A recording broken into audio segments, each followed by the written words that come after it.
오늘은 제가 제 아내 앞에서 설교를 해야 되기 때문에 더 두렵고 떨리는 마음으로 같이 하도록 하겠습니다. 저는 이제 첫된 날서부터 말씀 나눈 것처럼 늦게 예수님을 믿었고요. 대학교 가서 하나님을 알게 되면서 저같이 대학교 가서 예수님 믿는 사람들이 이 세상에 많아졌으면 좋겠다 이런 생각을 갖게 됐습니다. 그래서 예수님 믿고 여름 방학이 지난 다음에 가을 학기에 이제 들어가서 1학년 2학기에 들어가서는 정말 미친 듯이 전도를 했습니다. 여기다 사용일을 이만큼 넣고 버스 타면 옆 사람한테 복음 전하고 성경을 잘 몰라도 질문하면 잘 모르는 건 저는 그거 대답을 잘 못하겠지만 하나님은 정말 좋으신 분이십니다. 이러면서 예수님을 많이 전했던 생각이 납니다.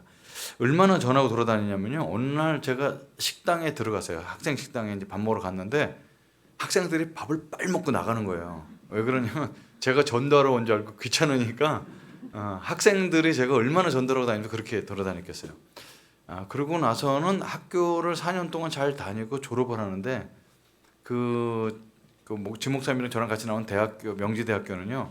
어떤 개념 졸업식장에서 4년 동안에 다른 학생들에게 신앙에 본이 된 사람에게 상을 줍니다. 그 신기한 학교죠.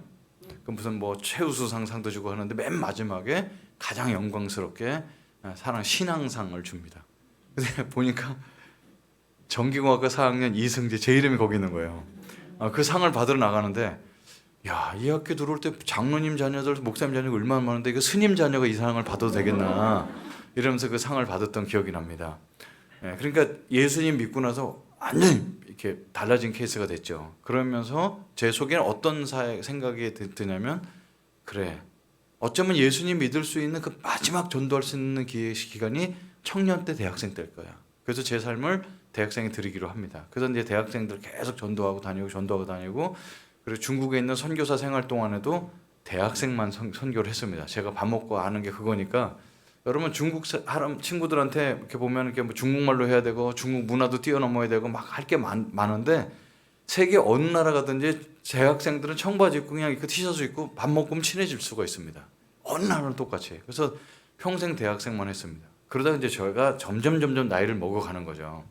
어느 날 보니까 우리 애들이 대학교 들어왔고 어느 날 보니까 우리 애들이 대학교를 다 졸업했습니다. 그러면서 대학 청년 사역을 하다가 제가 이제 충격적인 사건을 만나게 됩니다. 어느 날 이제 청년들을 이제 만나보니까 이제 청년들이 연애를 하는 거죠, 이렇게. 그럼 저는 이제 제가 여러분 앞에서 제가 옛날 사람이라 표현하면 좀 그렇지만 청년들 볼 때 제가 옛날 사람이거든요. 연애를 하면 결혼해야지 왜 안 하지? 이런 생각을 갖게 됩니다. 그래서 5년 동안 교제를 한 커플을 상담하게 됐어요. 와서 그냥 목사님 이렇게 와서 얘기를 나누다가 요즘 아이들은 말하면 꼰대처럼 얘기를 안 했어야 되는데 그런 얘기를 꺼냈습니다. 너희들 연애를 벌써 5년이나 했는데 왜 결혼을 안 하냐? 남자도 직업 있고 여자도 직업 있고 그런데 그랬더니 돈이 없어요. 근데 이제 그게 공감이 살짝 안 됐습니다. 왜냐면 그 친구들이 저랑 이제 페이스북 친구라서 평상시에 그 친구들이 뭘 하는지 서로 보거든요. 제가 하는 것도 보고 오는데 그 둘은 일주일에 데이트를 2번 정도 하는데 영화 보고 신발 같은 커플 신발 사고 핸드폰 케이스 같이 살고 티셔츠 같이 사 입고 무슨 몇 주년이라는 뭐 하고 뮤지컬 보고 계속 이렇게 돈을 쓰는 거죠. 제가 계산을 해봤어요. 한 번 만날 때 10만 원 정도 가까이 쓸 텐데 일주일에 2번이면 20만 원이면 5년 동안 계산돼 전세금이 나오는 거죠. 이게 제가 옛날 사람이라서. 그래서 잔소리하고 싶은 생각이 여기까지 올라왔어요. 돈이 왜 없어? 니들 이렇게 쓰니까 없지. 이 소리가 이렇게 나오는데 그래서 그 친구들은 또 이렇게 돈을 쓰고 살아야 되니까 그런가 보다. 그래 돈이 없어서 결혼을 못했구나. 이제 그렇게 참고 넘어갔어요. 그런데 이제 자매가 한마디 더 했습니다. 사실 목사님 돈이 없어서 안 하는 것보다는요. 저는 결혼해서 시댁이라는 게 생기는 게 너무 싫습니다. 그럼 시댁 없는 사람을 결혼하면 저 같은 사람 결혼하면 돼요. 고아. 근데 그런 건 아니잖아요.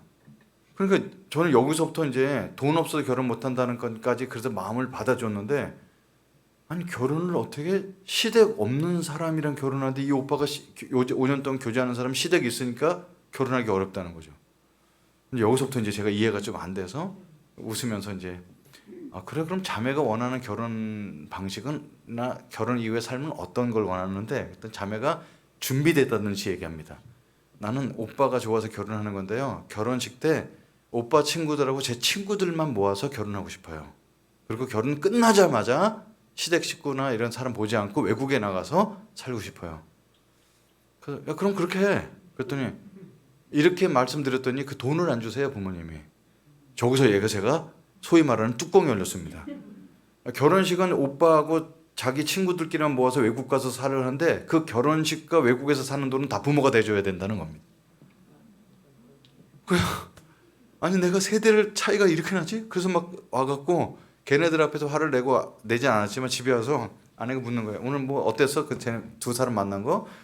처음에 이제 잊어버리고 있다가 얘기하다가 언성이 높아지면서 내가 막 화를 내고 있었어요. 그랬더니 제 아내가 아이고 청년 상담하고 와서 화를 내는 거 보더니 이제 청년 사역도 못 하겠구나. 이제 거기서 이제 끝난 겁니다. 여러분 저는 지금까지 대학생 청년들을 만나고 아직도 청소년 집회도 다니고 그런 스타일인데 이게 제가 이해할 수 있는 부분이 넘는다 이런 생각을 갖게 됐습니다. 이 문제는 물론 그 자매가 아주 독특한 케이스일 수도 있어요. 근데 제가 이걸 우리 애들한테 얘기했더니 우리 애들이 뭐냐면 난 그 언니 마음이 충분히 이해간다. 어렸을 때부터 자기만 너무 소중하다고 배웠고 가난이라는 걸 겪어보지 않은 아이들이 와서 부모의 도움 없이 가난한 것들 다시 경험해가면서 어른들의 눈치를 봐가면서 이렇게 살 필요가 없다는 거죠. 그러니까 그 친구들이 갖고 있는 이 시대 문화 속에서 제가 이해하기가 굉장히 어려웠던 부분이 없지 않아 있습니다. 이게 이제 세대 차이입니다. 세대 차이입니다. 우리가 볼 때는 제가 볼 때는 걔네들 생각이 너무 이기적인데 걔네들이 볼 때는 지금 그렇게 안 하면 살 수가 없다는 겁니다. 지금 언제 누가 남편을 하늘처럼 모시고 시어머니 모시고 이렇게 살면서 어떻게 사냐 이렇게 얘기를 하는 거죠. 거기서 저는 세대 차이를 느끼면서 굉장히 힘들었습니다. 지금 저는 사장님들을 만나고 옛날 제자들이 다 중소기업 사장이 돼서 사장들 모임한 지 이번 달에 이제 8주년 되는 겁니다. 오랫동안 만났어요.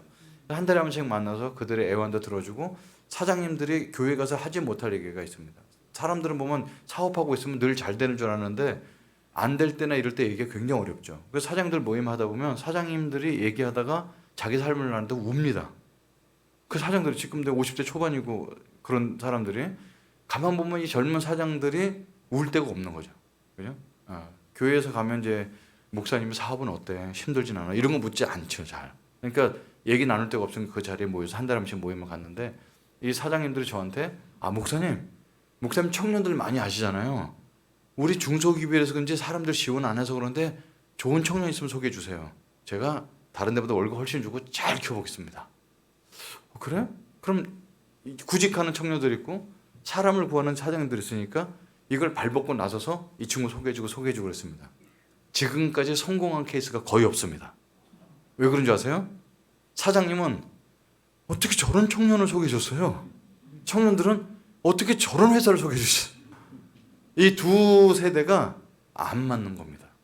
여러분 저는 가운데 누구나 지금 우리 대한민국에 사는 사람 모든 사람이 자기가 낀 세대라고 그래요. 왜냐면 어른들이 성교하고 밑에 사람이 있어요. 저는 제가 낀 세대라고 생각하는데 저는 가운데 껴서 8.15 집회 때 태극기를 들고 가는 어른들이 이해가 갑니다. 왜냐하면 진짜 아무것도 없던 6.25 대세부터 겪어가서 이거를 없는 곳에 이렇게 읽어놨더니 어른들을 막 꼰대니면 이렇게 막 무시를 해? 나 같아도 태극기 들 것 같아요. 근데 촛불 들고 또 데모하는 청년들도 이해가 갑니다. 왜냐하면 그 친구들은 어렸을 때부터 학원을 뺑뺑이 들고 다녔어요. 노는 시간이 하나도 없이 유치원 때부터 뺑뺑이들 공부하고 초등학교 가서 공부하고 대학 가야 되 공부하고 그렇게 공부만 시켜서 나왔는데 부모 세대보다 잘 살 수가 없습니다. 여러분 지금 저희 집도 전세가 2억이 올랐어요. 2천만 원이 올랐으면 버텨보겠는데 2억이 오르는 걸 어떻게 하겠어요? 그래서 10평 줄여서 집을 2천만 원 더 주고 이사를 간단 말이에요. 저는 일단 아내랑 저랑 둘만 있으니까 조그만 집으로 다시 가려면 가는 건 문제가 안 되는데 뭐가 염려냐면 집도 아무것도 없는 우리 애들이 공부는 나보다 훨씬 더 많이 하고 코피 흘려도 공부하고 대학원까지 나온 애들이 죽어로 공부해도 우리 부모 세대 같은 집 하나 장만할 수 없는 환경에 살고 있습니다. 그걸 느끼는 아이들은 이 세상을 변화시켜야 되는데 촛불 들고 나가는 거예요. 저는 청년도 이해되고 어른도 이해가 되지만 하나 분명한 건 뭐냐면요. 이 어른들과 청년들이 만나 대화는 안 될 거라고 생각합니다. 이건 굉장히 어려운 얘기입니다. 굉장히 어려운 얘기. 저는 나쁜 놈이죠. 어른들 만나면 어른들이 옳습니다. 청년 만나면 청년이 옳습니다. 그래서 양쪽에서 돌 맞을 그런 사람이에요. 근데 그 양쪽 다 이해해보면 양쪽 다 일리가 있는 얘기를 해요. 이거를 세대 차이라고 제가 어느 날 청년들과 제가 재밌는 얘기도 하고 청년들 유머도 막 청년들도 많이 웃기고 그러거든요. 그러려면 제가 얼마나 청년들 연구를 많이 하겠어요. 근데 하다가 안 된다는 걸 깨달았어요. 어떨 때 깨달았냐면 제가 청소년 집회에 갔는데 웃긴 얘기를 딱 했어요. 아무도 안 웃어요. 그리고 딴 얘기를 했는데 안 웃기는 포인트인데 막 웃어요. 제가 청소년을 어떻게 웃겼는지 모르겠는 거예요. 그래서 이제 더 이상 세대 차이가 나서 안 되는구나. 여러분 청소년 집회는 굉장히 어려운 거 아시죠? 지금 여러분 이렇게 저를 다 쳐다보고 계시잖아요. 청소년들은 아무도 안 보고 여기만 보여줍니다. 그래서 막 왔다 갔다 이렇게 하면 안 돼요. 왔다 갔다 하면서 막 해갖고 웃기고 하면서 막 해갖고 1시간 반 동안 눈물로 설교하고요. 하나도 안 듣잖아요. 막 수백 명씩 앉아. 걔네들 다 부모가 귀 땡겨서 앉아놓은 애들이잖아요. 신앙놈들. 그렇지만 제가 용기를 내서 여러분 이 시간에 제가 외치는 이 예수님에 대한 복음을 듣고 예수님을 믿기로 이 시간에 작정한 사람들은 앞으로 나오시기 바랍니다. 아무도 안 나올 것 같은데 한 명 나오면요. 와 나옵니다. 그리고 나와서 이 강대상까지 올라와서 지금까지는 부모님의 힘으로 신앙생활 했지만 지금서부터는 여러분의 믿음으로 신앙생활 하시고 오늘 이 자리까지 보내주는 부모님을 위해서 우리 같이 한번 기도합시다. 그럼 애들이 막 울면서 기도합니다. 청소년 애들은 안 듣는 것 같은데 들어요. 근데 어른들은 이렇게 듣고 아멘도 다 하시는데 물어보면 기억을 못 하세요. 이게 이제 청소년과 어른 집에 굉장히 큰 차이가 있다. 저는 그저 봅니다. 제가 재밌으라고 말씀드렸고요. 일단은 저는 이게 세대 차이가 나는 걸 극복하기 되게 어렵다는 깨닫고 저희 집에 저를 맨날 응원해 주는 애가 있죠. 여러분 자식 셋 중에 큰 딸은 항상 살림미천이잖아요. 집에 무슨 일 있다 카톡을 올리면 걔가 제일 먼저 답장을 해줘요. 부모님이 무료할까 봐 그런가 봐죠. 그래서 이제 큰 딸에게 제가 이제 카톡을 보냈어요. 하영아, 나는 그래도 이 시대에 살아가는 신세대 목사로 많은 청소년과 청년들을 아직도 복음을 전하면서 뭔가를 통할 수 있는 신세대 목사로 생각했어. 근데 어느 날부터 내가 그게 안 된다는 걸 깨닫고 나는 너희들한테 큰 바람이 없었다. 나는 너희들과 세대 차이가 나지 않는 아빠로 평생 남고 있고 싶었어.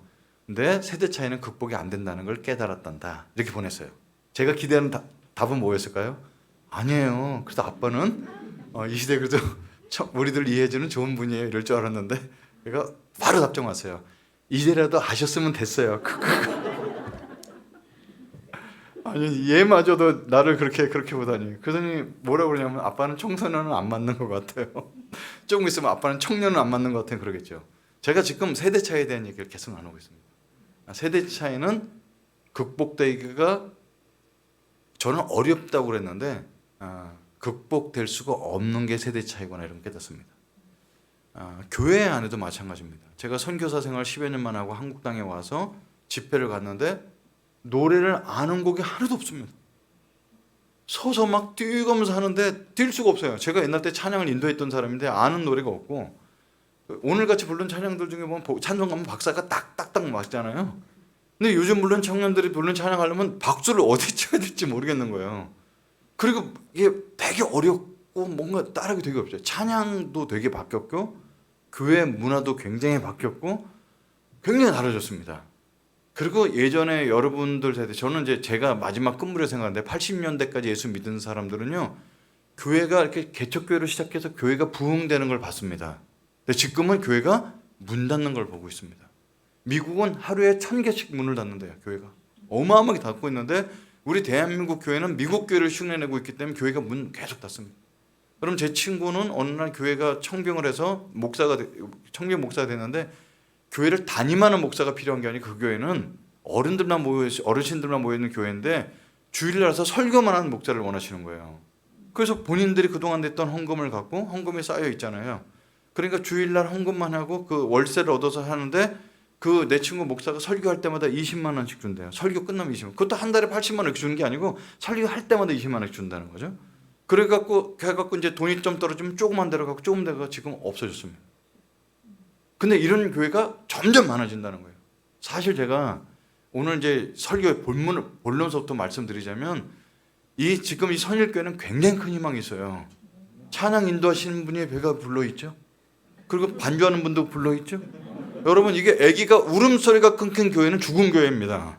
지금 이 교회에 보면은 제가 다른 교회 가면 큰데 다 어른밖에 없어요. 청소년 한 명도 없습니다. 다 어른들만 있어요. 그 담임 목사님께서 그 교회를 운영한 동안은 헌금도 들어오고 괜찮겠죠. 근데 그 세대가 지난 다음에 그 누가 책임지겠냐는 거예요.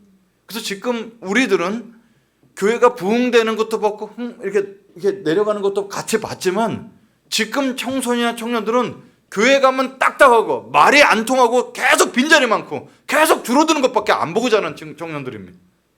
이 친구들이 어떻게 다음 교회 세대의 교회를 이끌어갈까, 이게 가장 큰 고민입니다. 세대 차이. 그래서 여러분들이 만나서 청년들 얘기하다 보면 이런 얘기 할 수밖에 없죠. 야, 이 교회가 말이야 옛날에는 이렇게 근데 청년들은 그런 얘기 별로 듣고 싶지 않습니다. 지금이 중요한 거니까. 그래서 여러분, 이 세대 차이는 극복하기가 불가능하지 않나. 그리고 기독교의 가장 큰 적은 세대 차이다, 이렇게 생각 들어요. 왜? 예전에는 영국이 전 세계 복음을 증거했습니다. 해가 지지 않는 나라에서 어느 나라가 가든지 선교사가 가서 복음을 전하다가 영국은 지금 제 친구 후배죠. 후배는 지금 영국 가서 선교를 하고 있어요. 예수 믿는 사람이 없으니까. 근데 그 사람들이, 영국 사람들이 메이플라워를 타고 미국 가서 지금 미국이라는 나라에서 교회가 그렇게 부흥돼서 전 세계 선교사는 미국이 다 잡고 있는데 그 미국이 지금 다 내려앉고 있는데 한국이 그 다음 바톤을 받는 한국도 내려앉죠. 왜? 우리는 세계 선교를 가서 중국 사람에게, 아프리카 사람에게, 인도 사람에게 복음을 그렇게 전하는데 우리는 왜 다음 우리 자식들한테 복음을 못 전하는 거죠? 근데 그게 우리만 문제가 아니라 미국도 그랬고 영국도 그랬고 다음 세대에게 복음 전하는 것이 그렇게 어렵다는 겁니다. 그래서 지금 이 세대 차이가 저는 기독교의 가장 큰 적이라고 생각합니다. 그럼 세대 차이는 어떻게 극복할 수 있을까요?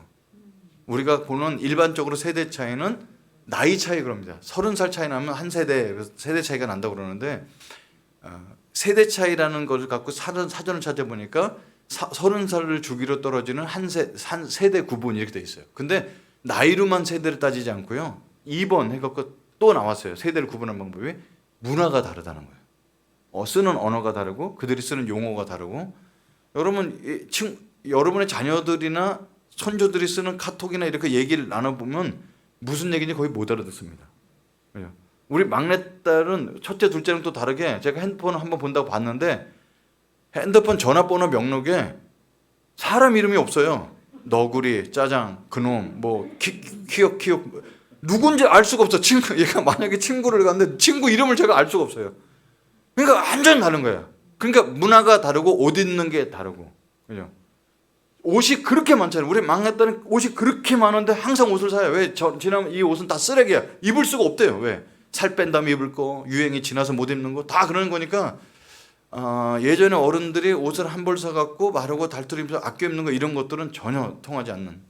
그래서 이제 문화가 다르고 소비 문화가 다르고 예능을 봐도 웃긴 포인트가 다른 게 다른 세대라고 본다는 겁니다. 그러면 일반 사람들이 그렇게 세상에서 말하는 세대의 구분은 나이의 구분이고 문화의 구분이다. 사고 방식의 구분이다. 이렇게 볼 수 있어요. 그러면 이 세대에는 극복이 안 돼요. 근데 하나님께서 세대 차이를 극복할 수 있는 길을 알려주셨어요. 우리는 예수님을 믿는 사람이기 때문에 세대 차이, 세대에 대한 구분을 사전적인 의미의 세대 차이 구분보다 성경에서 세대 차이를 뭐라고 얘기하나, 이게 훨씬 더 중요한 사람입니다. 오늘 읽었던 사사기가 오늘 우리에게 그걸 알려줍니다. 여러분, 사사시대에 이 사사기는 어떤 시대였냐면요, 애굽 땅에서 종살이던 사람이 있었어요. 430년 동안. 여러분, 430년 종살이를 하게 되면은 자기 정체성이 종인 줄 압니다. 여러분, 우리나라가 일제강점기 때 35년, 이게 어떻게 계산하면 36년 이렇게 되는데 36년 동안 일본에 눌려 있었잖아요. 근데 저희 어머님, 아버님은 일본어를 하셨어요. 그 집에 있는 조그만 물건들은 다 이렇게 일본어로 하셨어요.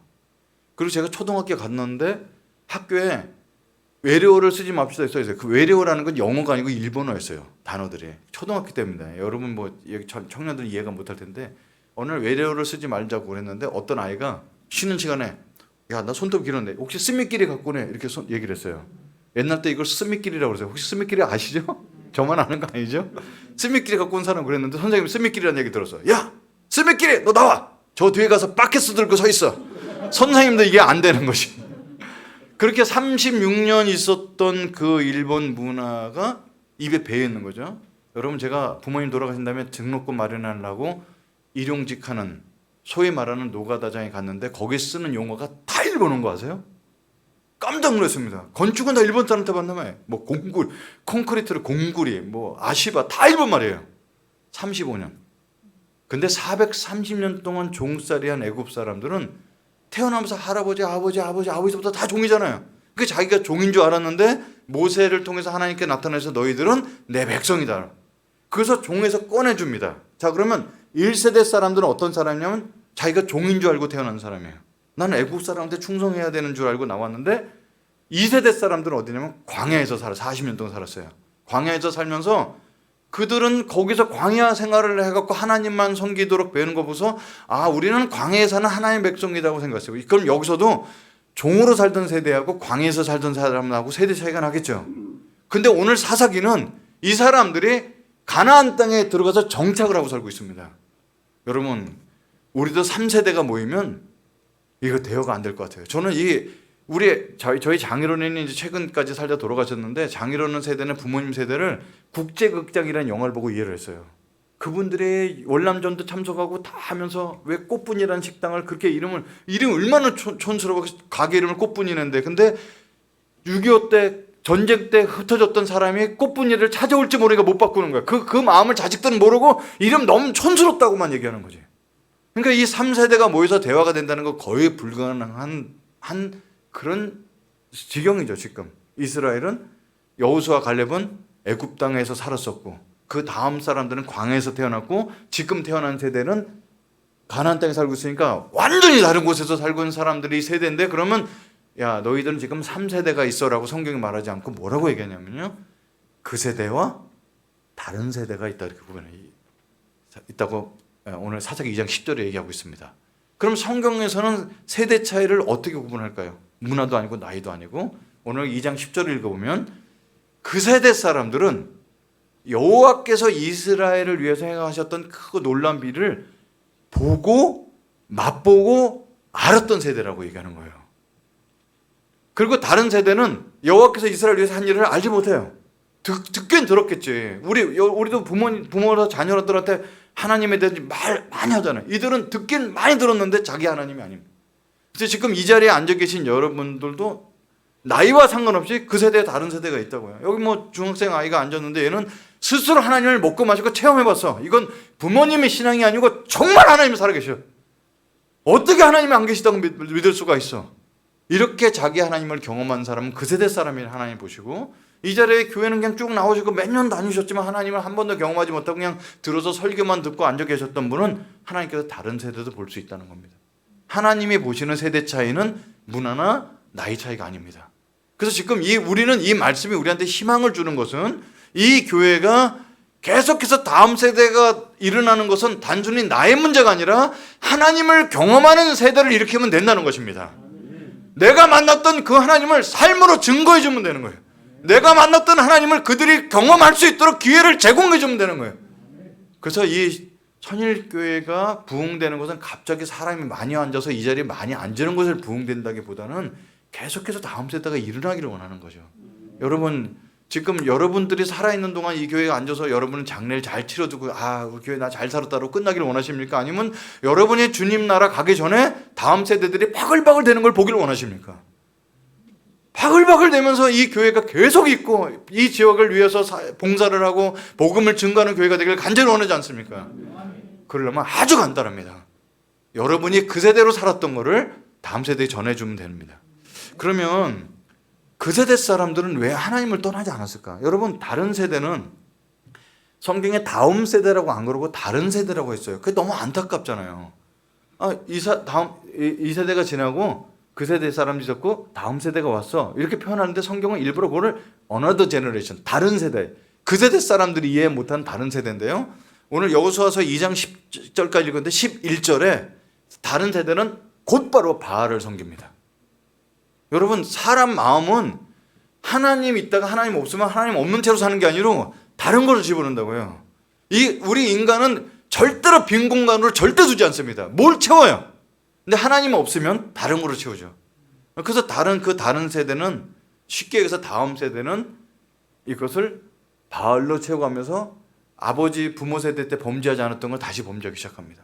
그래서 여러분, 여호수아서는 계속해서 전쟁에 승리해서 하나님 나라가 이어지는 너무 신나는 책인데 사사기는 타락했다가 올라왔다 죽겠습니다. 타락 계속 이걸 보여주잖아. 다음 세대가 살아가는 모습이 그거거든요. 자, 그러면 다 그 세대 사람들은 무엇을 받길래 하나님을 떠나지 않았을까? 굉장히 힘든 순간도 많을 텐데. 그래서 제가 그 세대 사람들이 본 거를 하나님께서 이스라엘 위해서 행하고 놀라운 것을 봤다는데 무엇을 봤을까를 보려면 어딜 봐야냐면 사사기가 아닌 그 앞에 있는 여호수아서를 봐야 압니다. 그래서 여호수아서를 계속 몇 번 읽었죠. 계속 읽으면서 야, 이건 진짜 하나님 기적이야. 이건 진짜 하나님 살아계신 거예요. 그래서 계속 밑줄을 그으면서 동그라미 쳐가면서 계속 봐서 그거를 다 모아봤어요. 그래서 여러 개를 나눌 수 있지만 거기서 세 가지를 집중해 볼 수 있습니다. 그 세대 사람들이 본 걸 뭘까요? 첫 번째로는 하나님의 인도하심을 본 겁니다. 여러분, 그들이 이 애굽의 땅에서 나와서요, 여러분 광야에 먹을 거 하나도 없는 거 아시죠? 여러분, 저희 교회는 청년들이 많아갖고 제가 농담삼아 그랬어요. 여러분, 우리 교회 청년들이 결혼하면 우리는 성지순례를 보내줍니다. 공짜로. 그랬더니 그럼 결혼하고 성지순례 갈 사람 막 손드는 거죠. 근데 성지 사진을 보여주면 광야만 보여줬어요. 여기만 가셔야 됩니다. 호텔도 아무것도 없고 물도 없고. 농담이죠.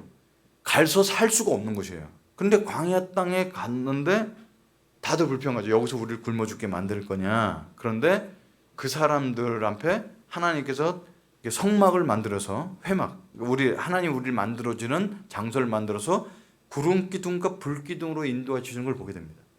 여러분, 광야 생활 40년 동안 구름 기둥, 불 기둥이 있다는 걸 여러분 믿으십니까? 어떻게 믿을 수 있어요? 성경에 나와 있으니까. 우리는 성경을 보고서 믿는 건데 그 세대 사람들은요, 태어나서 보니까 구름 기둥이 있어요. 여러분, 광야는 낮에는 40도까지 쪄지다가 밤에는 영하 25도, 30도까지 내려갑니다. 기온차가 70도가 나는데 사람이 살 수가 없어요. 근데 그 뜨거워 죽겠는데 여러분, 애굽에서 탈출한 사람이 뭘 준비를 많이 해갖고 왔어요. 근데 구름 기둥으로 싹 덮어줍니다. 200만 명이나 되는 사람을. 그리고 밤에는 영하로 내려가는데 불 기둥이 지켜줍니다. 그리고 광야 생활을 제가 조사를 해봤는데요. 광야 생활 그냥 넋 잡고 우리가 40년 광야 생활이라고 얘기하는데 뭐 38년 몇 개월 뭐 해갖고 뭐 따지는 게 있는데 그냥 40년 광야 생활입니다. 40년 동안 몇 번 이동을 했나, 이사를 했나 봤더니 39번 이사했습니다. 여러분, 저는 우리나라에서 2년은 보장해 주잖아요. 2년마다 이사된 거 불평했었는데 광야 생활로 가면 1년에 한 번씩 이사를 해야 돼요. 그래서 너무 감사하고 있어요. 여러분, 39번 이사를 왜 했을까요? 여러분, 장정만 60만 명이니까 어른들까지 다 치고 아리까지 치면 200만 명 정도는 250만 명 보고요. 이스라엘 사람 목축업이었어, 직업이요. 목축업은 자기 숫자, 가족 숫자보다 가축 수가 훨씬 더 많습니다. 여러분, 집에서 목축업인데 식구가 5식구인데 소 한 마리 키우는 사람 없잖아요. 소 2-3마리, 양 몇 마리 이렇게 키우잖아요.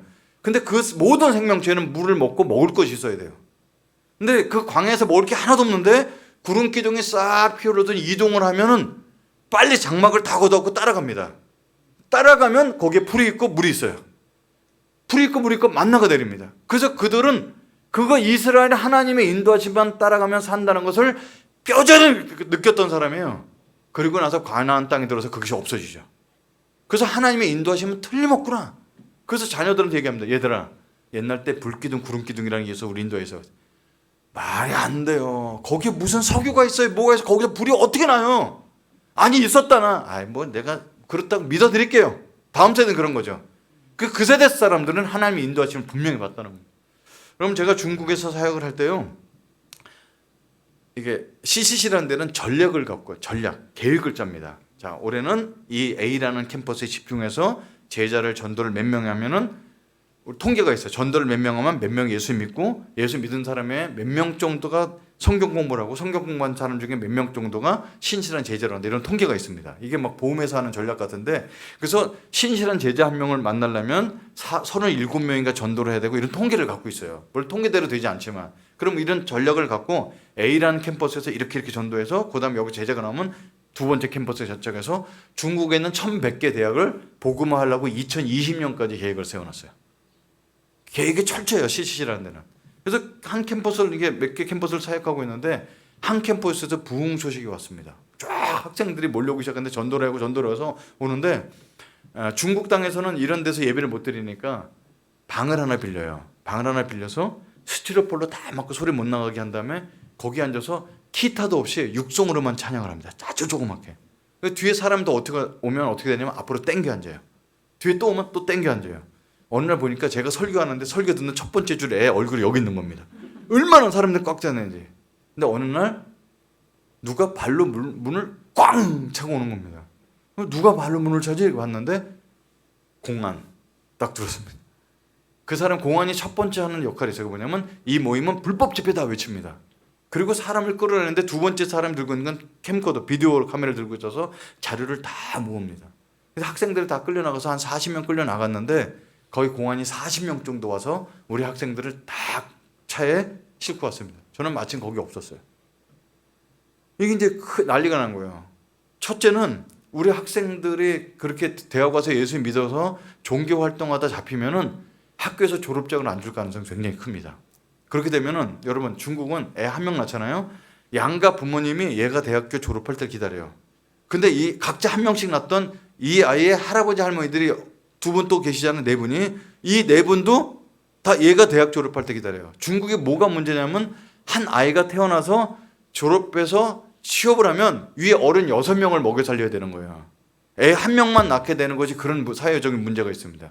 그러니까 이제 명문대학 간 애가 공안에 끌려가고 종교활동하다 끌려갔다가 졸업도 못하면 어떻게 되나 이 마음이 너무 컸습니다. 야 너무 두려웠습니다. 얘네들 내가 인생 책임져 못 져주는데.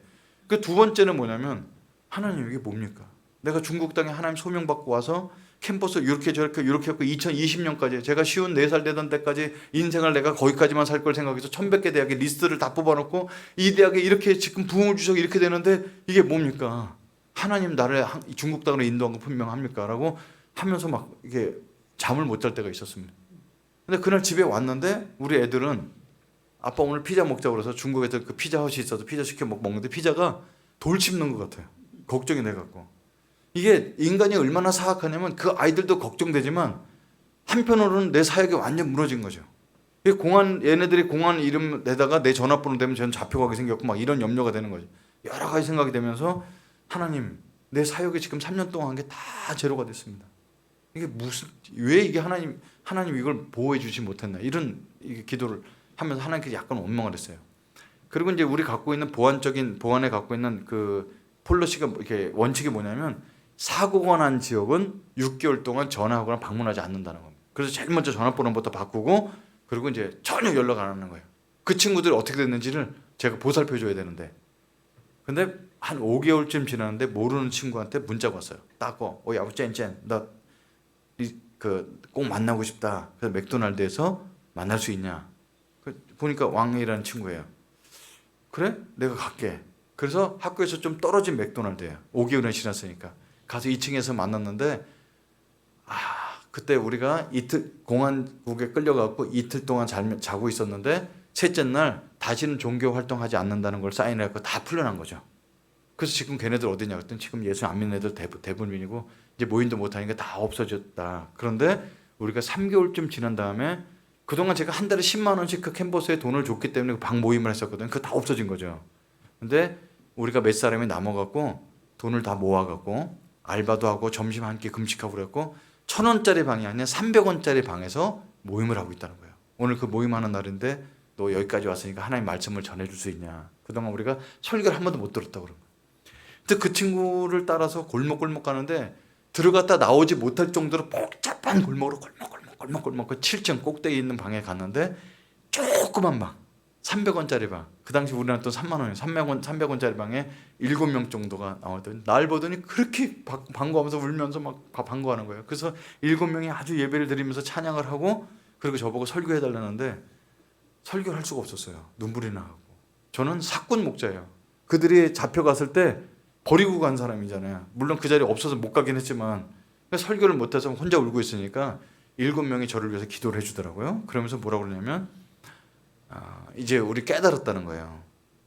외국인을 의지하면 안 된다는 걸 깨달았다는 거예요. 그동안 따꺼가 모임도 해주고 설교도 해주고 이 방에 1,000원도 한 달에 10만 원 돈도 줘갖고 우리 모임 왔는데 공안에 잡혀보니까 외국인이 거의 도움이 안 되더라는 거예요. 그걸 깨닫고 앉아서 스스로 300원짜리 방에 들어가서 그렇게 모임을 했던 거예요.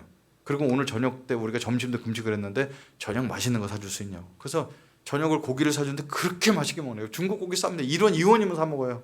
근데 그걸 그렇게 맛있는 애 보고 많이 울었던 기억이 납니다. 결론부터 말씀드리면요, 얘네들이 그렇게 자랐어요. 자라고 학교를 졸업해서 CCG 간사가 되더니 미국에 있는 달라스 신학교까지 가서 거기서 석박사 공부까지 다 끝내고 돌아가서 지금 중국 교회에 아주 큰 교회들 다 지도자가 됐습니다. 저의 계획은 내가 해갖고 얘네들 몇 명 만들어서 이렇게 만드는 건데 하나님의 계획은 굉장히 다른 거죠. 그래서 우리는 그런 사건을 통해서 확실히 경험했어요. 하나님의 인도하심과 나의 계획은 똑같지 않다는 거예요. 왜 나를 병 걸리게 하셨지? 왜 나를 이런 교회에 인도하셨지? 왜 나에게 이런 사건이 있었지라고 늘 얘기해도 하나님의 인도하심은 틀림없다는 것을 그 세대 사람은 날마다 경험했다는 겁니다. 그래서 그 세대 사람들은 하나님의 인도하심은 누가 뭐래도 지금 내가 머리가 이해가 안 돼도 그건 하나님 인도하심은 틀림없어. 하나님이 얼마나 살아계시고 전능하신 분인데, 그래서 그 세대 사람들은 하나님의 인도하심을 무조건 수종했다는 사실입니다. 그게 그 세대 사람들이 봤던 첫 번째 본 것이었어요. 자, 그 세대 사람들이 본 두 번째 본 게 있을까요? 뭘 경험했을까요? 여러분, 가나안 땅은 저절로 정복이 안 됩니다. 전쟁을 통해서 정복이 되죠. 그래서 여호수아와 갈렙과 그 세대 사람들은 계속 전쟁을 하면서 땅을 넓혀 나갑니다. 근데 여러분, 전쟁이 쉽지가 않죠. 전쟁이 쉽지가 않아요. 왜? 가나안 땅에 있는 사람들은 자기 땅을 지키려고 칼 들고 서 있는 사람이고, 이 사람들은 광야에서 있다고 와서 전쟁하는데 전쟁이 안 됩니다. 그리고 제가 이걸 역사적으로 조사를 해보니까요, 이 시대가 청동기 끝물이에요. 그래서 가나안 사람들은 이미 철병거가 있으니까 철기 문화를 갖고 있어요. 불 온도를 높이 뗄 수 있는 걸 만들어서 철을 가지고, 검도 철이요, 병거도 철병거인데, 이스라엘 사람들은 광야에서 있었던 사람인데 철 문화가 아직 없습니다. 청동 문화입니다. 여러분, 청동검하고 철검하고 부딪히면 이건 청동도 오면 뚝뚝 종이 잘라져 나갑니다. 여러분, 임진왜란 때 왜 우리가 그렇게 외국들한테 꼼짝없이 당했을까요? 부산에서 한양까지 들어오는데 7일밖에 안 걸렸어요. 여러분, 7일은 그냥 걸어오는 속도예요. 한 번이라도 전쟁을 제대로 했으면 그거를 그렇게 7일 만에 한양에 함락되도록 둘 수가 없습니다. 왜 그러냐면, 일단 조선이란 나라가 그 당시에 썩을 대로 썩은 것도 있었지만 일본 왜군들은 조총이라는 걸 갖고 있었어요. 그 당시에 그걸 조총이라고 부르지 못했어요. 왜냐면 처음 보는 무기니까. 거기에 이제 역사 기록에 보면 뭐라고 되어 있냐면, 사람을 가리키면 죽는 막대기 이렇게 돼 있어요. 막대기 갖고 사람을 가리키면 죽거든. 그래서 사람을 가리키면 죽는 막대기가 그 조총이었습니다. 우리는 칼 들고 나가서 야 하고 뭐 소뚜껑 들고 나가는데 거긴 딱콩하면 사람 죽으니까 전쟁이 안 되는 거죠. 여러분, 그래서 전쟁은 과학의 싸움입니다. 청동기하고 철기는 싸움이 안 되죠. 근데 이들이 나가서 전쟁을 하러 가는데, 하나님이 이 땅을 정복을 해서 전쟁을 가는데, 여리고 성은 칼을 썼습니까? 창을 썼습니까? 전혀 쓰지 않습니다. 그냥 도는 거예요. 한 바퀴 돌고, 그 다음 날도 돌고, 어린아이가 돌고. 사람들은 전쟁 준비하고 가나안 사람 지키고 있는데, 돌더니 마지막 날은 7번 돌더니 여호와 이름으로 함성을 지르니까 성이 무너집니다. 여러분, 그 지진 때문에 무너졌으면 성벽이 이렇게 했으면 이렇게 무너져야 되는데, 고고학자들 가보니까 성이 다 안쪽으로 무너진 겁니다. 그러니까 이건 누군가가 밖에서 힘을 보죠. 사람이 그걸 함성으로 에너지를 무너뜨리는 게 아니고 하나님께서 전쟁에 이긴 걸 한 걸 보게 됩니다. 그리고 아이성에 가서, 야, 아이성은 여리고성보다 조금해 하고 깔봤는데 거기서 대패를 하는데 하나님께 알려주시죠. 아간의 범죄 때문에 그런 걸 알게 돼서 그거를 처리하고 여호와께 성결했더니 전쟁에 이기게 하십니다. 그리고 이제 광야에 나가서 전쟁을 하는데, 전쟁은 어때요? 저쪽 사람들은 정예 부대가 나와서 줄 서 있고, 여기는 오합지졸을 데리고 나서 청동 갖고 나가는데, 맑은 하늘에서 우박이 떨어지는데 그 우박이 가난한 사람들만 골라 맞춰서 죽입니다. 그래서 성경에 뭐라고 기록되냐면, 그날 전쟁 속에서 이스라엘 사람이 칼에 맞아 죽은 사람보다 우박에 맞아 죽은 사람이 더 많았더라고 기록되어 있습니다. 그러니까 이들이 전쟁에 나가면서, 야, 이 청동군 갖고 우리가 이기지 못할 거야. 저 철병건 물론 무서워. 근데 전쟁을 나가서 승리하고 돌아올 때 이들은 뭐라고 얘기하면, 전쟁이 우리 손에 속한 것이 아니라는 걸 알게 됩니다. 그래서 잠언에 이렇게 주님을 찬양합니다. 싸울 날을 위하여 마병을 예비하거니와 이김은 여호와께 있느니라. 그래, 우리는 그런 경험 많이 했잖아요. 여러분 지금 이 교회를 이렇게까지 세우고 이 건물을 짓고 리모델링 하려면 얼마나 많은 헌금이 필요했을까요? 여러분 사실상 건물을 짓는 데는 돈이 1, 2분 들어가는 게 아니잖아요. 근데 그때 우리가 헌금을 할 수 없는 형편 속에 어떻게 헌금하고 살았어요? 지금까지 살게 해주셨잖아요. 그러니까 우리 계산대로 되지 않는 것들을 많이 경험합니다. 예, 여러분 저도 지금까지 어제 간증을 나눴지만 자식들 키우면서 살 수 있는 환경에 한 번도 낸 적이 한 번도 없어요. 근데 주님의 인도하심을 따라서 하나님 이 전쟁은 내게 속한 것이 아닙니다. 저는 그냥 싸울 날 위해서 자식을 키우고 아이를 믿음으로 대학을 보내면서 대학을 등록금을 위해서 준비할 뿐인데 이 아이를 키우는 분은 주님이십니다라고 고백할 때 아이들이 컸던 걸 볼 수 있죠. 아이들은 저한테 뭐라 그러냐면 오늘 목사님이랑도 얘기 나눴는데 아이들은 아빠가 너무너무 잘해서 잘 키우셨어요 이런 소리 안 해요. 정말 잘 키우셨죠. 신앙도 성공적으로 키워주시고 인품도 성공적으로 키웠지만 우리를 좋은 대학 보내려고 학원 보내고 이런 건 못하셨잖아요. 정확히 얘기합니다. 정확히 얘기합니다. 아이들은 제가 다 키웠다고 하지만 학원 하나 못 배우는 애들이 그냥 대학 졸업해갖고 직장 생활하는 자체가 너무 기특하고 너무 감사한데 아이들도 아쉬운 게 있죠. 근데 그 아이들이 언젠가 깨달을 거예요. 학원 몇 개 더 보내줘서 좋은 대학 보내는 것보다 말씀으로 키워주고 신앙 인격적으로 잘 키워준 거 훨씬 중요하다는 거 언젠가 깨달을 걸 저는 믿습니다. 여러분 그래서 이 성경에서는 이 다음 세대를 뭐라고 표현하냐면은 우리 사사기 3장 1절 2절에 보면은 다른 세대를 뭐라고 표현하냐면 전쟁을 알지 못하는 세대라고 했어요. 이런 걸 믿음으로 살아본 경험이 없어 싸워보지 못한 세대를 하나님께서 여호와를 알지 못하는 세대라고 해놓으신 겁니다. 저한테 이런 경험이 있습니다. 제가 이제 고등학생들을 좀 이렇게 가르쳤어요. 고등학생들 이렇게 원래 제가 고등학생들 할 수가 없는데 제 아내가 고등부 선생을 하면서 자꾸 고등부 한번 와보라고 이렇게 해갖고 가봤더니 애들 열 몇 명도 안 앉아 있고 선생 3명이 앉아 있고 그런데 이 참 고등부 어렵구나. 그랬는데 담임 목사님께서 저를 불러서 고등부를 한번 맡아보라는 거예요. 그래서 전 대학생밖에 못합니다. 그래서 그랬더니 3개월만 맡아봐. 3개월만 10월달 11월달 12월달만 해보라고. 그 남자가 뭐 그걸 못하냐. 그래서 고민을 하다가 그 교회에서 후원해 준 것도 있어서 그럼 제가 한번 해보겠습니다 하고 3개월 맡아갖고 갔는데요. 고등학생들 이제 이런 땅바닥에 이렇게 앉아 있는데 그날 제가 첫날에 가보니까 15명 앉아 있어요. 근데 설교를 하는데 쳐다보는 애가 하나도 없는 거예요. 너무 힘들었어요. 벽 보고 설교하는 것 같았어요.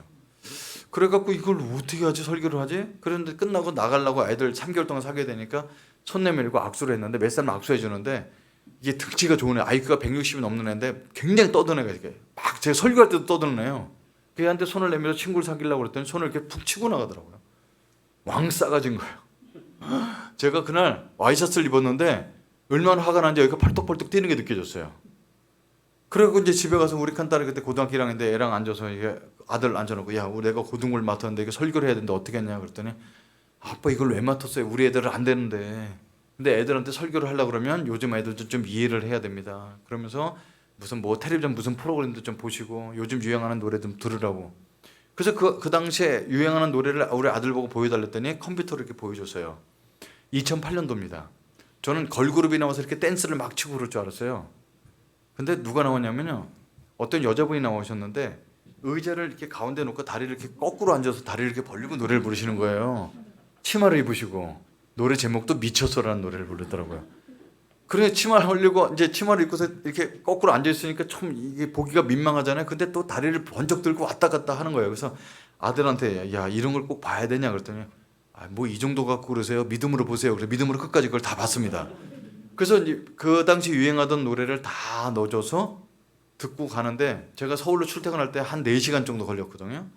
그 당시에 스마트폰이 없을 때니까 MP3에다 귀를 꽂고서 이제 듣고 아들이 넣어준 노래 미쳤어 노래를 한번 들어보자 가사가 어떤지 하고 미쳤어 노래를 듣는데 이걸 한 20번 들으니까 그렇게 은혜가 되는 거예요. 그래서 그날 요한복음 10장을 읽게 됐는데 예수님이 나는 양을 위해서 목숨을 버리노라 나는 양을 위해서 목숨을 버리노라 나는 내 목숨을 버릴 권세도 있고 취할 권세도 있나니 나는 양을 위해서 목숨을 버리노라 하고 얼마나 양을 사랑하신지 예수님의 목소리가 담겨 있는데 요한복음 10장에 바리새인과 서기관들이 그것을 듣고 뭐라고 그러냐면 저가 귀신 들려 미쳤거늘 왜 그의 말을 듣느냐 이렇게 나와 있어요. 미쳤어의 원조가 예수님이구나. 그래서 그 주간의 설교 제목을 미쳤어로 잡았습니다. 얘들아 오늘 설교는 재밌을 거예요. 미쳤어요. 아무도 안 쳐다봅니다. 아무도 안 쳐다봐요. 그래서 얘네들한테 요번 주 미쳤어 설교를 갖고서 미쳤어 나 떠떠떠 나 버버버버 해가면서 막 눈물로 설교를 했어요. 막 듣던 안 듣던. 그 다음 주 설교 제목은 아브라카타브라. 그 다음에 10점 만점에 10점. 그 당시 유행가로 3개월을 때우면서 열심히 설교를 했어요. 근데 애들이 한 명 두 명 쳐다봐 주는데요. 쳐다보는 애들 보면서 감격스러워서 제가 막 울었다는 거 아니에요. 설교를 하면서. 그리고 막 성교육도 해주고 막 해갖고 친구 초청을 하고 이렇게 했는데 3개월 지난 다음에 그 15명 애들이 그날 딱 모여서 쉬어보니까 97명이 와서 앉아있는 거예요. 저는 지금 다시 하라면 못할 것 같아요. 그때 아주 특별한 은혜를 주셨어요. 교회 떠났던 애들이나 이런 애들이 돌아와갖고. 그래서 이제 담임 목사님 찾아가서 3개월 버텼습니다. 더 이상 못하겠습니다. 그랬더니 애들 모아놓고 어딜 가려고 그래. 그래서 7년을 더 하게 됐어요. 7년을 거기서 더 하면서 7년 사역을 마무리하고 내가 얘네들 7년 동안 한 게 정이 들었잖아요. 내가 7년 사역 마무리하고 애들 끝나고 악수하는데 그렇게 애들도 울고 저도 많이 울고 그랬습니다. 근데 얘네들 한번 놀러 가서 좋은 추억을 사귀어 보겠다. 근데 놀러 가면 안 된다니까 단기 선교를 가야 되겠다고 이제 몇 명이랑 얘기를 나눴는데 그게 이제 중등부 담당하는 목사님 귀에 들어갔더니 중등부랑 같이 가자. 그랬더니 청년부랑 같이 가자 그래갖고 원래 몇 명이 생각했던 필리핀 단기 선교가 38명이 가게 됐습니다. 근데 여러분 중학생 애들은 이게 말을 안 들어요 얘네들이. 그리고 어머니들이 와서 목사님 얘 좀 단기 선교 갖고 와서 사람 좀 만들어 주세요 그러면 여러분 단기 선교는 사람 만드는 코스가 아니에요. 그래서 얘네들을 떨어뜨리려고 제가 어떻게 했냐면 토요일마다 선교 훈련이라는 명목하에 영어로 된 사형일을 11회까지 못 외우는 애들은 안 데리고 간다고 그랬어요. 떨어뜨리려고. 근데 요즘 애들이 그 머리가 똑똑한 11페이지까지 영어를 다 외우는 거예요. 그래서 38명을 데리고 가는데요. 제가 필리핀 가면 영어로 설교해야 되기 때문에 너희들 못 알아들을 거야. 그래서 그 한국어로 설교를 이런 내용 갖고 설교할 거라 받아 적으라면서 한국말로 2번 설교를 해줬어요. 여러분 얘네들 데리고 가서 필리핀에서 집회를 갔는데 한국 애들은 다 자고 필리핀에서 계속 울면 창피해요. 선교사들이 자면은. 그래서 걔네들한테 단도리를 해놓고 선교지에 갔습니다.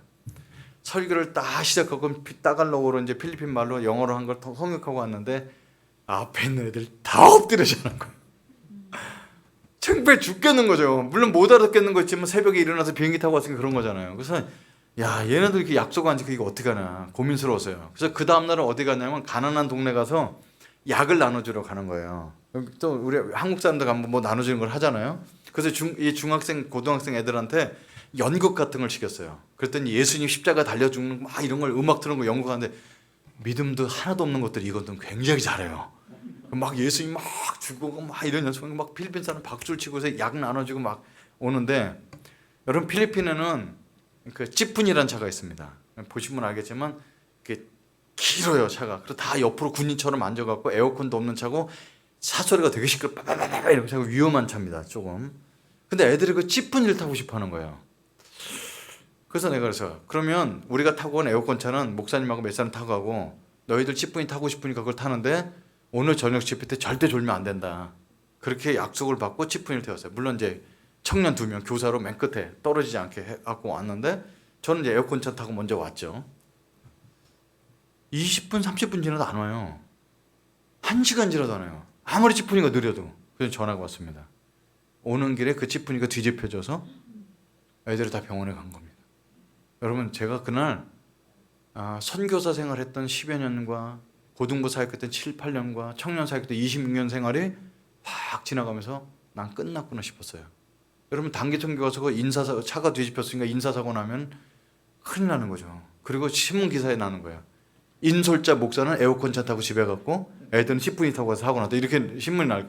그게 막 생각이 막 드는 거죠. 그래서 혹시 죽은 애 있습니까? 다행히 죽은 애는 하나도 없다고. 찌푸니가 보니까 사진 찍었는데 찌푸니가 이렇게 쓰러진 게 아니고 거꾸로 돼 있어요. 그래서 이제 이걸 마음을 추스리고 택시 타고 병원에 갔습니다. 병원에 갔는데 병원에 들어가기 전에 심호흡을 하고 제가 막 당황하고 그러면 안 되잖아요. 책임자로 가갖고. 그래서 병원 바깥에서 기도하고 심호흡하고 딱 들어갔는데 파란색 옷을 입었거든. 우리 애들이 다 단체티로. 그리고 I love 필리핀이라고 돼 있어서 파란색 티가 보여요. 근데 애들이 거기 막 열 몇 명이 막 앉아서 병동에 앉아서 피를 흘리고 이렇게 빨간 뭐 묻어갖고 이렇게 앉아 있는데 믿음 하나도 없는 것들이 간호사를 1대1로 앉아놓고 다 사형리를 전하고 있는 복음을. 그래서 제가 거기서 왈칵 울었다는 거예요. 얘네들이 믿음이 없는 애들이 아니구나. 이런 걸 깨달았다는 거예요. 그냥 그 안 되는 영어로 하나님 한 명씩 다 앉아서 그래서 그 한 명만 조금 이렇게 다리에 마비 증상이 있어서 너는 좀 병원에 있어야 되겠다 그러고 나머지 애들 막 이렇게 뭐 까지네 등허리 까지네 이런 애들 다 데리고 왔어요. 근데 병원에 있게 할 게 아니고 너는 오늘 집회 참석해야 돼. 그래서 다 애들 순종하고 앉았는데요. 한 명도 조는 애가 없는 거예요. 영어 하나도 못 알아듣는데 한 명 조는 애가 없는 거예요. 그리고 저녁 때 기도를 했는데 그 믿음 없는 애들이 울부짖으면서 기도하는데 너무너무 뜨겁게 기도하는 거예요. 그리고 막 그날 있었던 일을 하는데 차가 바퀴가 빠져서 뒹구는 순간 믿음 없던 가장 믿음 없었던 애가 하나님 살려주세요. 그래서 차가 돌아왔는데 한 명도 죽지 않고 살아갔고 그래서 필리핀 사람들 사진만 찍고 있지 아무 도와주지 않는데 걔네들끼리 모여서 거기서 모여서 찬송하면서 그 아이가 피 흘리면서 있었던 거예요. 구급차가 올 때까지. 그 놀라운 경험을 애들이 했더라고요. 그래서 이제 제가 이제 한국에 문자를 보내면서 차가 뒤집혀졌으면 그럼 너무 놀랄 것 같아서 차가 옆으로 넘어지는 바람에 아이들이 조금 다쳤지만 무사합니다. 이 소식을 듣고 담임 목사님 전화하셔갖고 어떤 상황이냐. 그래서 사실 이렇다고. 그래서 교회 비상기도회를 걸었는데 그 자녀들 중에 아버지가 교회 안 다니는 사람 굉장히 많은 새벽 기도에 다 나와서 인산인해를 이룬 거죠. 그래서 막 교회 부모님들 믿고 얘네들 믿음이 좋아지고 막 이러면서 지금 거기서 사람이 안 죽었길래 다행이지 진짜 아찔한 순간이었습니다. 와서 아이들이 하나님을 직접 자기들이 경험하고 하니까 제가 필요 없는 거죠. 교회가 막 그것 때문에 막 영적으로 부흥이 됐어요. 담임 목사님이 내년에 한 번 더 가라고 그래서 전혀 다시는 못 간다고. 다시는 못 간다고 그랬어요. 여러분 물론 사고 나서 죽을 수도 있어요. 하나님이 다 모든 선교사 다 보호해 주는 건 아닌데 저는 특별하게 그런 체험을 하면서 아무리 설교해도 변하지 않는 애들 뭘 가르쳐도 변화되는 아이들이 자기들이 갖고 있는 영적 전쟁을 스스로 경험하니까 하나님께 돌아오더라고요. 그래서 우리가 다음 세대들한테 해줄 거는요 잔소리를 해갖고는 안 돼요. 야 너 이렇게 했는데 저렇게 성경 뭐래. 얘네들이 다 합니다. 근데 얘네들이 하나님 읽고 다음 세대에 돌아오게 하는 건 그들이 하나님이 경험할 수 있는 장을 우리가 어른들이 열어주는 것이 그게 가장 좋은 길이라고 저는 확신합니다. 그래서 그 세대 사람들은 하나님의 인도하심을 봤을 뿐만 아니라 하나님의 전쟁을 경험했던 세대라는 거예요. 한 가지 더 있어요. 이것만 마무리하고 제가 기도를 오늘 설교를 조금 짧게 하고 오늘 기도회를 좀 많이 하고 축도 끝난 다음에 다 여러분 다 원하는 기도 제목 갖고 다 기도하고요. 제가 신령한 사람은 아닌데 그래도 하나님께서 또 세우주셨으니 오늘은 여러분이 원하시면 안주 기도를 같이 좀 해줄까 기도 시간을 좀 길게 할까 합니다. 자, 세 번째로 이 세대 그대 사람들이 본 거가 있어요. 그걸 좀 나누겠어요. 여러분 제가 어제 첫날 말씀드렸죠. 저희 어머님은 불교 독실한 사람이고 보살님이라고 사람들이 별명을 붙여줬습니다. 집에 점처럼 차리진 않았지만 많은 사람이 상담하러 와서 이번 이렇게 일이 안 풀리는데 어떻게 할까요? 그럼 어머니가 이렇게 해라. 그럼 많이 풀리고 그랬어요. 그래서 보살님이라는 별명을 갖고 있었는데 제가 예수 믿었으니까 얼마나 난리 났겠어요. 어머니랑 뭐 맨날 전쟁을 하는 거죠. 그래서 제가 자기 방을 한 번도 치우지 않는 사람인데 예수 믿고 와서는 방 치우고 청소하고 어디 갔다 오면 빨래도 내가 하고. 근데 어머니가 그거 볼수록 더 화를 내시는 거예요. 저거 제 속에 있는 예수가 시켜서 하는 거예요. 저는 삶이 올바르지만 어머니가 믿을 줄 알았는데 안 그러시더라고요. 끝까지 압니다. 그리고 목살을 너무 싫어하세요. 그 배 나와갖고 이렇게 앉아서 다 양들 피자 갖고 먹은 거라고 막 그렇게. 어머니가 이제 삐딱한 마음을 갖고 계시죠. 그래서 그렇게 해갖고 해서 겨우 안 믿는데 제가 어제 금식순에 가면 아궁이 같은 데도 다 성경책 불 때우고 막 이러시는 겁니다. 그러니까 이제 어머니는 끝까지 제가 전도를 못했어요. 그러다가 4학년 1학기쯤 됐을 때 하나님께서 이렇게 큐티를 이렇게 하는데 야, 너 대학생 때 예수 믿었으니까 대학생들 평생 전도하는 사람이 되면 어떻겠냐는 마음을 주셨어요. CCG 간사를 하라는 거예요. 근데 여러분 CCG 간사는 월급을 받는 사람이 아니고요. 아는 사람이 아름 1,000원, 5,000원 이렇게 후원해 주고 살고 있는데 제가 알고 있는 CCG 간사님 집에 가보면 결혼 생활 3년이 됐는데 아직도 소고기라면 삼양라면 박스에서 옷을 꺼내 입으세요. 삼양라면 박스는 속옷통, 소고기라면 박스는 양말통. 장롱 살 돈 없이 사는 거 한 달에 11조를 10,000원을 못하는 삶인 걸 제가 너무 아는데 그거 하기 되게 어렵겠다. 힘들었어요. 그래서 하나님 제가 우리 어머니 당뇨병이고 혼자밖에 안 계신데 제가 어떻게 하겠습니까? 하나님께 계속 기도하는데 너 그거 안 할 거면 올라오너라 이렇게 부르시는 거죠. 죽을 것 같은 거예요. 그래서 하나님께 그럼 제가 어머니께 말씀드려 보겠습니다. 그래서 우리 같이 있는 동역자들한테 우리 CC 친구들한테 부탁을 했어요. 내가 CC 간사를 하려고 어머니한테 말씀드려 볼 테니까 기도를 부탁한다. 기도를 많이 해주고 어느 날 어머니한테 정중하게 무릎 꿇고 엄마 나 대학교 졸업하고 하고 싶은 일 있어요. 뭐 그럼 너 뭐 한전이나 어디 취직해서 먹고 살아야지 이렇게 말씀하시는데 엄마 제가 볼 때는 저는 제가 좋아하는 일을 하고 싶은데 CCC 간사를 엄마가 허락해 주면 하려고요. 그랬더니 그게 뭐 하는 거냐 물으시더라고요. 쉽게 얘기하면 교회 전도사 같은 건데 사람 전도하고 그래. 소리를 버럭 지르시더니 예수 믿는 것만 해도 못 차갖고 그런 짓을 한다고 그래. 그럼 나가시더라고요. 나가셔서 평생 입에 술을 안 드셨어요. 술 드시는 아버님 너무 지긋지긋하니까. 근데 소주 3병을 사갖고 오셔서 제 앞에서 깡소주를 드시는 겁니다. 너 그거 할 거야. 그러면서 깡소주를 드시는데 술을 안 드셨던 분이 술을 드시니까 금방 취하시죠. 그리고 5분도 안 돼서 다 토하십니다. 저희 집은 항상 요강이 있어요. 그래서 요강을 갖다가 받쳐서 이제 어머니를 하는데 다 토하시는데 다 토하셨죠. 그러면 그날 막 막 정신 없으신 대로 주무셨어요. 그 다음날 깨시더니 너 그거 CC 간다 그래도 해볼래? 엄마 허락하시면 할게요. 또 나가서 아직도 술도 다 안 깨신 분이 소주 3병을 꺼서 또 드시는 겁니다. 또 다 토하시고. 그러니까 저한테 이걸 막으려고 어머니가 할 수 있는 최선의 방법을 쓰시는 거예요. 셋째 날 또 그러셨어요. 근데 드신 게 있어야 토하죠. 그러니까 왜 토하고 소주 먹은 거 토하는데 보니까 피가 나오십니다. 야 진짜 우리 어머니 독하신 분이다. 절에 가서 3,000배씩 하시면 3년을 채우신 분이니까 얼마나 독하시겠어요. 그래서 제가 엄마 안 할 때 그만할게요. 내가 엄마가 싫어하는 거 내가 이렇게 하는 거 하나님도 안 기뻐하실 거예요. 안 할게요. 내가 빨리 취업해서 어머니 당뇨병 약도 사드리고 엄마랑 행복하게 살게요. 그렇게 약속을 했어요. 그래서 이제 어머니랑 전쟁이 이제 화해가 났습니다. 그 일주일쯤 뒤에 어머니께서 저를 부르시는 거예요. 승재야 일로 와봐라. 그러니까 왜요? 갔는데 어머니가 주먹을 쥐시는데 손가락 하나가 안 구부러지세요. 그래서 왜 안 구부러지지? 만져보니까 피도 따뜻하시고 괜찮으신데 왜 피가 통하는데 안 구부러지지? 근데 그 다음날 됐는데 주먹을 못 쥐시는 거예요. 이거 뭐가 있다. 그래서 어머니를 얼른 모시고 그 당시에 경희대 한방의료원이 풍 같은 걸 가장 잘 보는 데예요. 그래서 병원에 갔는데 의사가 보더니 이거 풍이 오는 거다. 그래서 병원에 입원해야 되고 일주일 정도 경과를 지켜보면 아마 호전이 있을 거다. 그래서 이제 일단 어머니부터 병원에 모셔드리고 이제 돈을 구하러 다니면서 이제 어머니 수발을 드는 거죠. 처음에는 어머니가 화장실 혼자 다니시고 한쪽 팔이 불편하시지만 다니시고 그런데 점점 마비가 오더니 이제 못 걸으시고 얼굴이 이렇게 흘러내리시면서 이렇게 말이 꼬였다 풀렸다 그러시는 거예요. 일주일쯤 됐는데.